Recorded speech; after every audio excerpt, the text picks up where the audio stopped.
What you gonna do? What you gonna do when they come for you? Bad boys, what you gonna do? What you gonna do when they come for you? When you were 8 and you had bad traits, you go to school and learn the golden rule. So why are you acting like a bloody fool? If you get hot, then you must get cool. Bad boys, what you gonna do? Or what you gonna do when they come for you? Bad boys, what you gonna do? Or what you gonna do when they come for you? You chuck it on that one, you chuck it on this one, you chuck it on your on the main page of it's called When Dumb Cops Arrest FBI Agents. This seemed very interesting to me. I want to kind of see how this plays out, man. It's so funny when people seeing people like you know, surprised by an event. I'm definitely interested in seeing this and checking this out, so please check this out with me. And let's do this. Do me a favor, hit that like button below, hit that subscribe button, smash that notification bell so whenever I drop something, you'll be notified instantly. No, this video is no offense to the authorities or the police or anything. I have nothing against anyone, you know. It's just watching a video, no type of harassment. So, let's get into this. I'll check my earphones out first. Cops are always trying to abuse their power. But what happens when it's not civilians they're faced with, but undercover FBI agents? Where'd you get this? Federal Bureau of Investigation? A U.S. Air Force specialist and ex-FBI agent was pulled over for having a slightly obstructed license plate. But when the cops found out who he was, they started to look for any reason they could find to get him arrested. Wow. How you doing, sir? Good. All right. What's up? Deputy Detroit with the Sheriff's Office. The reason I'm stopping you is your plate's obstructed. Yeah. Whatever that thing's got, you got to take it off, okay? Okay. It's got to be visible within a certain distance. Right. When you went to driving school and a cop pulls you over, what they tell you? Oh, you pull over when it's safe to do. No, you pull over immediately. Okay? Let me tell you this. Now, you pull over immediately. What's crazy is that this guy has a higher rate than this guy is talking because I don't know what you're doing inside this car. Sure, yeah. Hiding guns, you know what I mean? Officer safety is number one. Right out the gate, this cop is wrong, and it's obvious he has some form of superiority complex. Yeah. It is not required to pull over immediately for many reasons, such as the obstruction of traffic and general safety, but you should attempt to pull over as quickly as it's safe to do so. If safety is the number one priority, it's probably not the best idea to slam on the brakes and swerve to the side of the road with no hard shoulder. But this isn't the end of the cop's lies. So who are you? Oh, I'm Anton enough here. Former NDOC, and I used to work security at Harris. Oh, okay. Yeah, I'm a contractor. Okay. Do you have insurance on this thing? My partner, huh? Do you have insurance on this thing? Yeah. Your partner or what? Now, my partner called me. I'm a contractor with Southwest Gas. So I got to go over there and get him logged in. I use FBI.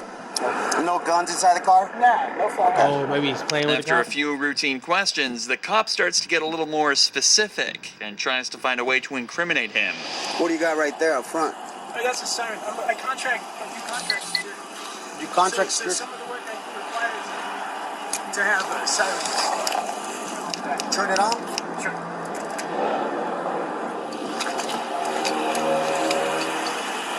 There it It's is. got whip wags in the back too. Go ahead and step out, man. No weapons or anything like that? Nah. All right, I'm gonna take you out like this just to check. Okay, go first that one for me. So you're not like law enforcement, right? Yeah, they scared. You're not a Yeah, law look at that. enforcement officer? Yeah. Okay, so you said you work security, right? Okay. I'm a security contractor. Copy. Whose car is it? Who? So I'm gonna put these on for now, okay? I can't read this. Want to relax? There you go, that makes it better. The agent is now being put in cuffs with absolutely no idea why. He has to assume it's because of the lights, but the cops haven't given him a reason for detaining him. However, when they find out exactly who he's working for, things take a very strange turn. I bet. Why haven't you taken the lights off of there? No, I do contract work, so I have to have lights on this vehicle for some of the work I do. They shouldn't be that color though. Yeah, they shouldn't be red and white, brother. No, it depends on who you're contracting with. If you contract with law enforcement agencies, it's different. Which agencies do you contract with? The various ones. DOJ. Name some. 8 DOJ? Sure. So you have a contract? DHS. I've worked for DHS, yeah. Okay, so do you have a government ID? I have a contractor ID, yeah. Where's that? It's in my hood. Where'd you get this? That's issued. Issue 2? Federal Bureau of Investigation? There it is, Badge? FBI.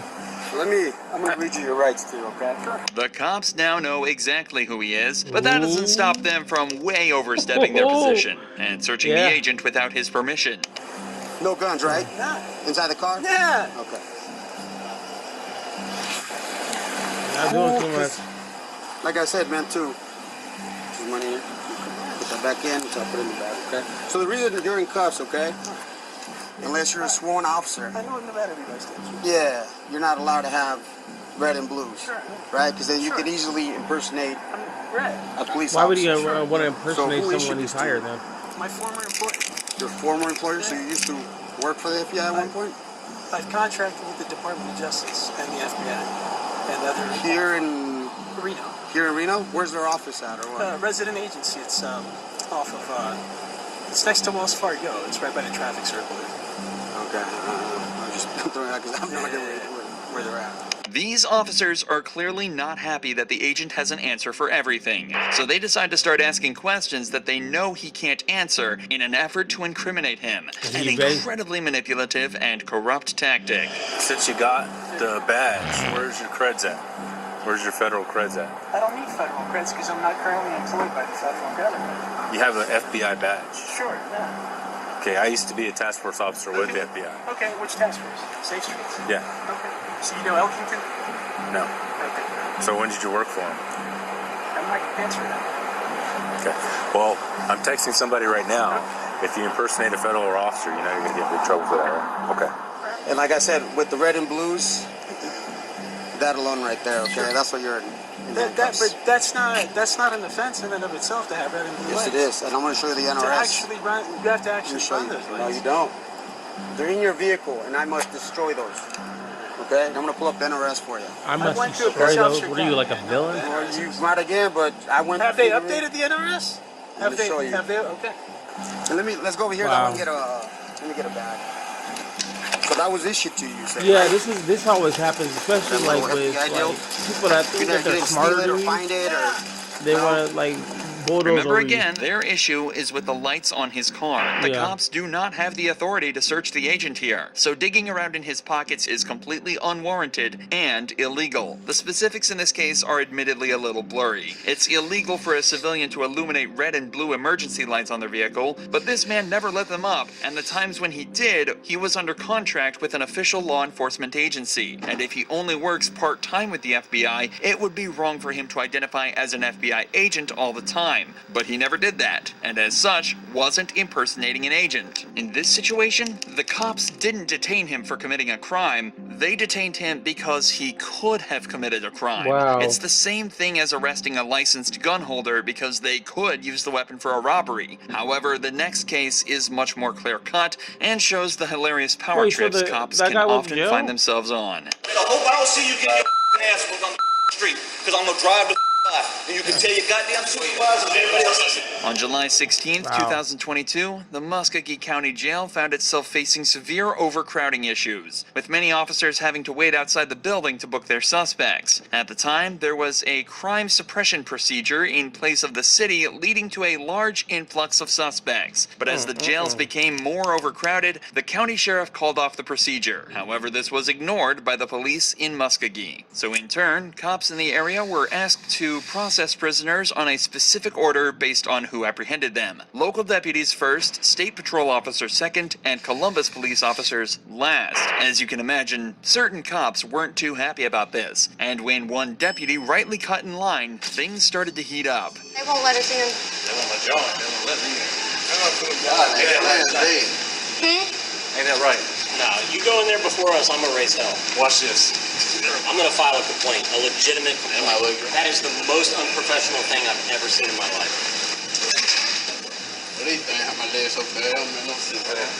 So wait a minute. Don't yell it. Don't start yelling. Hey, come on. All right, I'm gonna file a complaint. That's fine. Remember, it's totally fine for this officer to cut in front here. He's just adhering to the county sheriff's orders. But whether it's ego, a power complex, or just frustration, the cops aren't happy at all. I mean, this is beyond my control. I don't have anything, so don't yell at me. All right. All right. As soon as that last one gets cleared, I'm going to bring in 5. Hey, yeah, unless another SO unit shows up. It's not my decision. Muskogee Deputy Blaine Adkins finishes booking his suspect, but when he gets back to his car, he realizes it's been blocked in by Columbus patrol vehicles. This is when things really start to get aggressive between the cops. Them goddamn supervisors can. I understand. I get that. So I can get the out the way. All right, so I got a call to go to. I can't go to the car because y'all want to play stupid ass childish game. It ain't because of me, man. I got nothing to do with that. Sarge, I got nothing to do with that in there. It ain't my goddamn call. It's between the sheriff and the guy that works over there. It ain't got nothing to do with me. Move the goddamn car, or I'm gonna move myself. Go move it. How you gonna move it? Move it. Move the goddamn car, man. Move the car. Why? Huh? Huh? In that part. You're acting like a bunch of goddamn kids, man. Back it up so we don't have to bring it in. Listen, man, I'm only doing what my supervisor told me. I understand. This is ridiculous, and I hate that I'm dealing with this shit. But you're gonna have to talk to the sergeant over there. No, I'll be talking to the chief. Hey, Chief, I'm sorry.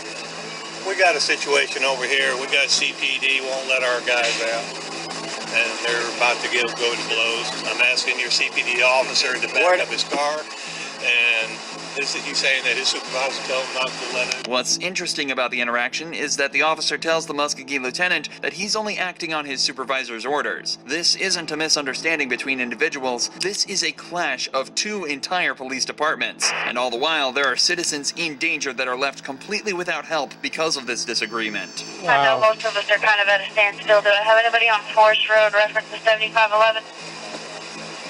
Hey, Sergeant, We're all standing on the wall of the jail. What car is it? Hey, move your car, bro. Fantastic. Wow. I try to get through, and they immediately halfway open it and shut it on me. And I hear through there's a deputy saying this to me on the radio, that female officer's trying to get into the door. Do not let her in that door. Do not let any officer through that door. From PD. From the jailer. The jailers are saying that through their radio. So they won't even let us through the door. Tensions are at an all-time high between the cops, with sergeants even having to split cops up to avoid fights. I don't want to fight. Everybody in. Everybody in. So what do the cops do when they feel threatened? They bring out the handcuffs. It's pretty bad. Wow. Because This that is really that deputy was saying I'm about to arrest you for obstruction. Yeah. To me. Yeah. This guy's got a call. But then my sergeant's telling me not to move. Right. I have this. And then when I started back and he told me to stop again. What about arrested all of them for not doing their job? Right. I really wish it's not my car right there, dude. I'm gonna leave the keys in there, dude. I really not wanting to be a part of to get charged with a crime, dude, for a stand, dude. I'm telling you right now, bro. It takes over an hour and the arrival of the Columbus police captain to de-escalate the situation. In the end, all the suspects held by Columbus officers were released with a court summons despite having felony charges, and it was decided by the county sheriff and mayor that the Muskogee jail needed to be improved considerably. If you enjoy true crime videos like this, make sure you're subscribed. Dude, I'll tell you this much, man. The first part of that video was like, I don't know if the guy went to jail or not. They put him in the car, but he didn't do anything. So I'm wondering what happened there, because if he would have just, I mean, I know he couldn't say he's FBI, but I would have just liked to, I would have liked that video to go on a little bit longer, because it would have been like, you know, if they would have found out that he was actually FBI, like, what would their faces look like? What would they, you know, like, I wanted to see that, but sadly we didn't get to see that. So, yeah, man, situations like this probably always happen. You'll never know, because we don't see these things. So, to each his own, you know, what can you do? Sadly, it's just how it is. But, yeah, man, that was crazy. Crazy, like whack, crazy whack, but not in a bad way. But anyway, if you guys like my reaction, do me a favor, hit that like button down below, hit that subscribe button down below, smash the notification bell so whenever I address something, you'll be notified instantly. Make sure you guys go subscribe to Dr. Insanity, check out his material. He also sells scary stories, as it's saying right here. So yeah, make sure you guys go check out his material and everything and stuff. And I'll see you guys in the next reaction video. Peace out.